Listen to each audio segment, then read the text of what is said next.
Welcome, dear listeners, to another enchanting episode of Slumberland Tales. Tonight we journey into the mystical realms of ancient India to uncover the captivating story of the birth of Lord Krishna. Prepare to be transported to a world of divinity, prophecy, and the triumph of good over evil. In a time long ago, in the sacred land of India, there lived a wicked king named Kamsa. He ruled the kingdom of Mathura with an iron fist and was feared by all his subjects. However, his greatest fear was a prophecy that foretold his downfall at the hands of his own nephew. The prophecy spoke of a child who would be born to Devaki, Kamsa's own sister. This child would grow up to be a powerful force that would bring an end to Kamsa's tyrannical rule.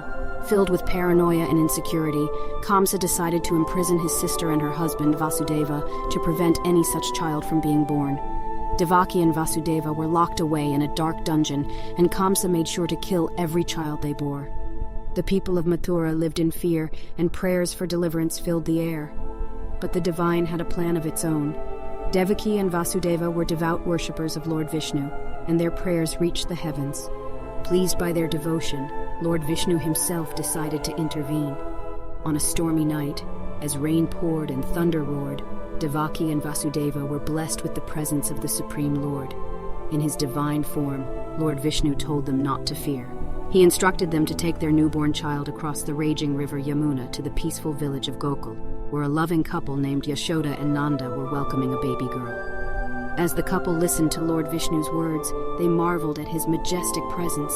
He then transformed into a small, beautiful baby, the embodiment of grace and divinity. Vasudeva cradled the baby in his arms, and the dungeon miraculously opened. As Vasudeva stepped out into the storm, the waters of the Yamuna miraculously parted, allowing him to cross safely.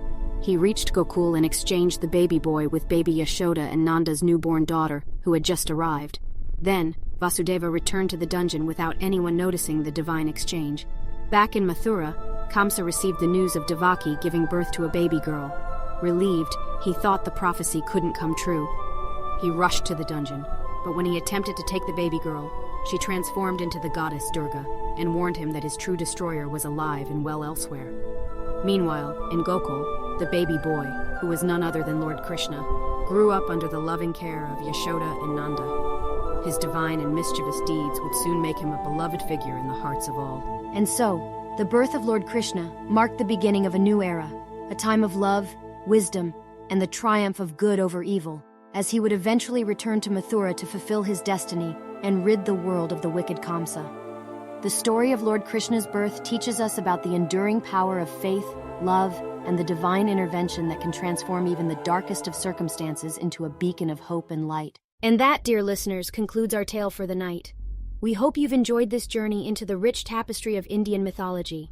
As we close the pages of this story, remember that the timeless wisdom it imparts is a guiding light in our own lives, faith, love, and the unwavering belief that goodness will always prevail.